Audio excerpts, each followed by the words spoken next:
Film ini berkisah mengenai keluarga Pak Dong. Ini orangnya yang telah membeli rumah baru, yaitu ke sebuah apartemen. Tetapi di sini barang-barangnya tidak bisa dipindahkan dikarenakan ada mobil yang menghalangi posisi truk untuk memindahkan barang ke atas. Setelah ditelepon beberapa kali tanpa diangkat, pemilik mobil yang menghalangi akhirnya muncul nada dering. Telepon masih berbunyi. Pria ini kita panggil saja Pak Man. Setelah itu, bukannya merasa bersalah, Pak Man malah menyalahkan Pak Dong karena telah merepotkannya. Dan terjadilah sedikit perdebatan sampai akhirnya terhenti karena istri dan anak Pak Dong datang menyapa. Dan akhirnya barang-barang pun bisa dinaikkan ke atas. Di sini terlihat beberapa penghuni apartemen, yaitu ada nenek yang terlihat sedang diurus oleh anaknya. Ada anak yang ditinggal seorang diri oleh ibunya, dikarenakan harus bekerja sebagai single parent. Dan juga Pak Dong di sini bertemu ibu-ibu, kita panggil saja Ibu Junem.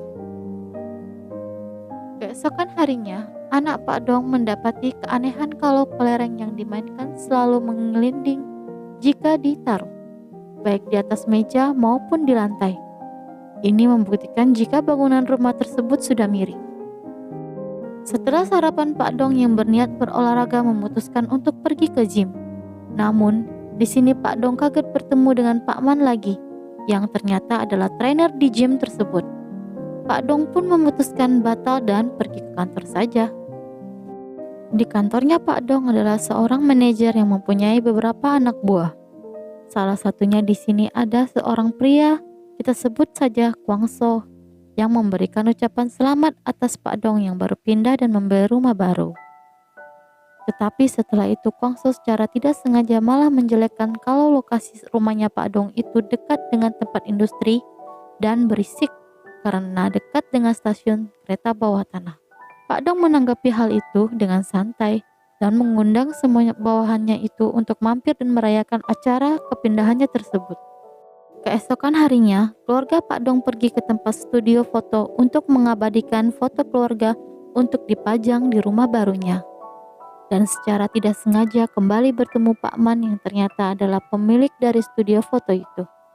Pak Dong yang senang kini gak mood dan terpaksa untuk foto dengan raut muka yang bete. Pada malam harinya, mereka makan bersama untuk merayakan pembelian rumah mereka itu. Dan Pak Dong minum minuman beralkohol. Karena hal tersebut, Pak Dong menyewa supir pribadi untuk mengantarkan mereka pulang. Yang gak disangka-sangka, ternyata bertemu Pak Man lagi, yang kini menjadi supirnya. Pak Dong pun kaget bukan main. Konspirasi macam apa ini ya? Di perjalanan Pak Dong pun dibuat kesal dikarenakan Pak Man yang menerobos lampu kuning. Karena hal itu dapat membuatnya kena tilang online. Namun Pak Man membantah hal tersebut. Dan mereka pun berdebat hingga sampai ke rumah mereka. Hujan pun turun pada malam hari yang menyebabkan tanah bergeser dan membuat tekanan pada tanah hingga kaca pintu yang retak. Pada pagi hari, Pak Man yang melihat kaca itu tidak sengaja malah membuat kaca tersebut hancur berkeping-keping. Para penghuni apartemen yang baru turun dari lift mengira jika Pak Man lah yang membuat kaca tersebut pecah dan menyuruhnya bertanggung jawab. Kemudian Pak Dong di luar apartemen melihat ada keanehan lainnya, berupa tanah di sekitarnya retak dan menelepon dinas terkait untuk memeriksa bangunan tersebut. Namun Pak Dong diminta untuk mendapatkan persetujuan para penghuni apartemen lainnya. Keesokannya, Pak Dong pun mengumpulkan para penghuni lainnya dan memberitahukan keadaan yang ada. Bu Junem mengatakan kalau hasil laporan kualitas rumahnya buruk, maka itu akan bikin harga rumahnya turun. Lalu mereka malah membahas mengenai adanya asap rokok dari lantai bawah. Bu Junem yang sulit pun menyindir Pak Man. Pak Man pun membantah kalau dia sudah berhenti merokok 10 tahun lalu. Bu Junem tidak percaya. Keributan pun terjadi, kesepakatan gagal terbentuk. Di rumah Pak Man terkuak bahwa dia selama ini bekerja apapun ternyata adalah untuk mendaftarkan anaknya Taesung ke sekolah negeri. Pak Man juga menyinggung jika Taesung merokok maka lakukanlah di atas atap. Namun Taesung membantah itu dan pergi ke kamar.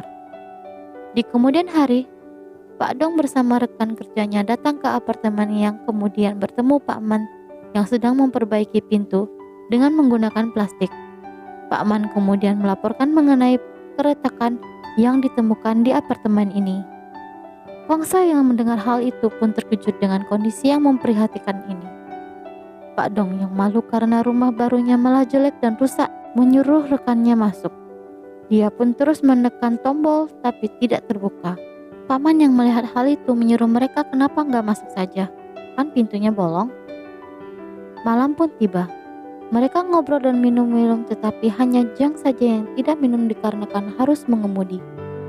Pak Dong terus memaksa hingga akhirnya memanggil Pak Man untuk menjadi supir sewaan. Dan terkuak jika Jang mengakui berpacaran dengan salah satu rekan kerja perempuan. Karena hal tersebut mereka bertengkar dan pulang. Wangso dan Eunjo yang tinggal ditawari untuk diantar pulang oleh Pak Man dengan harga murah. Namun, disuruh tinggal oleh Pak Dong karena dianggapnya mahal. Pak Man yang kesal akhirnya berniat untuk pulang saja. Keesokan harinya, dikarenakan air di apartemen ini tidak mengalir, maka para penghuni memutuskan untuk mandi di luar. Di antaranya ada si nenek dan Bu Junem serta suami. Pak Man menghampiri kamar anak si ibu toko untuk mendata apakah penghuni kamar lainnya juga kehabisan air. Namun tidak mendapat jawaban, jadi dia menganggap di kamar tersebut tidak ada orang. Kemudian istri Pak Dong dan anaknya Sochan ingin pergi berbelanja. Namun karena troli tertinggal, Sochan kembali untuk mengambil dan bertemu dengan Pak Man. Lalu kembali ke bawah. Tetapi kelerengnya terjatuh dan ingin mengambilnya. Wangso yang bangun terburu-buru ingin menghadiri pernikahan temannya. Tasnya tertinggal lalu berbalik, mengambilnya dan kembali ke mobil. Taesung yang sedang merokok di atas atap mendengar ayahnya datang untuk memeriksa kondisi pompa air. Lalu dia bersembunyi. Pak Man menanyakan kondisi air tetangganya yang ternyata sangat lancar mengalir. Namun tiba-tiba seluruh tanah bergetar dan terjadi retakan di mana-mana.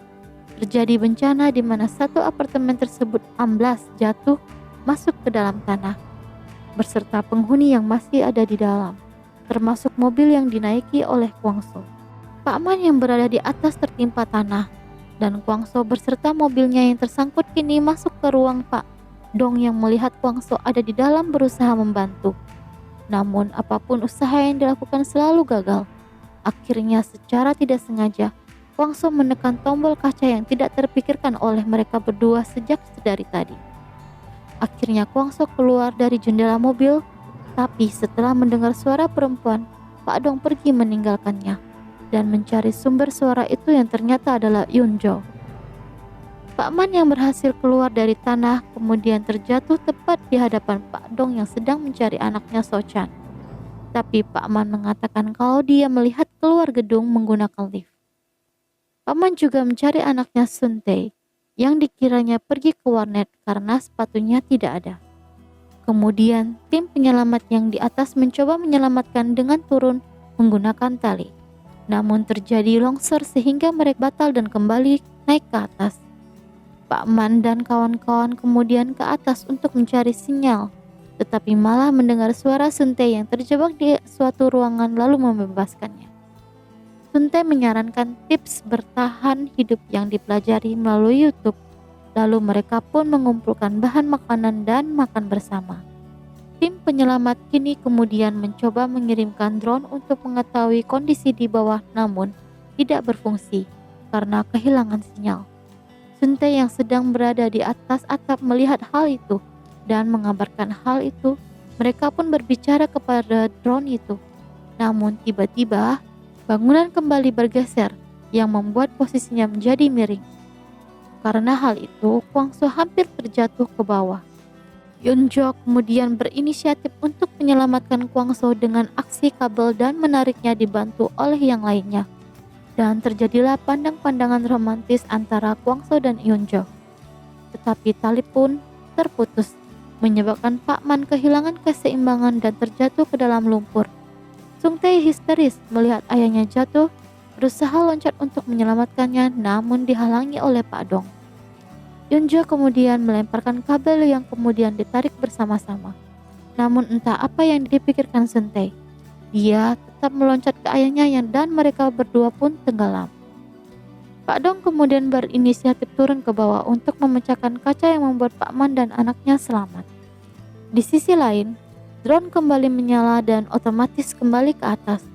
Para tim penyelamat kemudian memeriksa drone itu dan ditemukan video para korban yang selamat, yang kemudian diperlihatkan oleh para keluarga korban.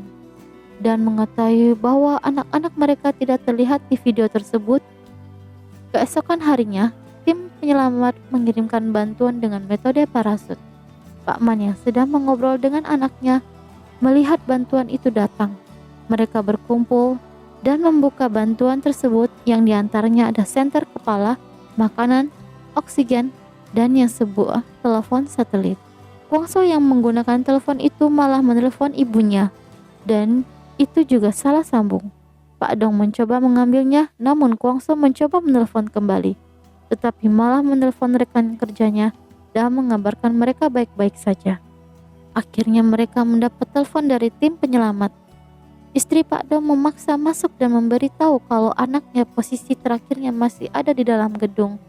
Mereka yang mengira Sochan ada di luar itu salah. Misi penyelamatan untuk mencari Sochan pun dimulai. Mereka mencari di area lift, tempat-tempat terakhir Sochan terlihat. Namun di atas hujan deras yang menyebabkan longsor dan gedung sebelah ikut jatuh ke dalam lubang, membuat getaran dan reruntuhan yang menyebabkan Pak Dong yang sedang turun ke lift sekarang terjebak. Pak Dong yang mendengar suara anaknya kini mencari dan akhirnya menemukan di sebuah lubang selokan. Dia juga bertemu dengan si nenek. Nenek berkata jika ada seorang anak lagi yang sedang sakit.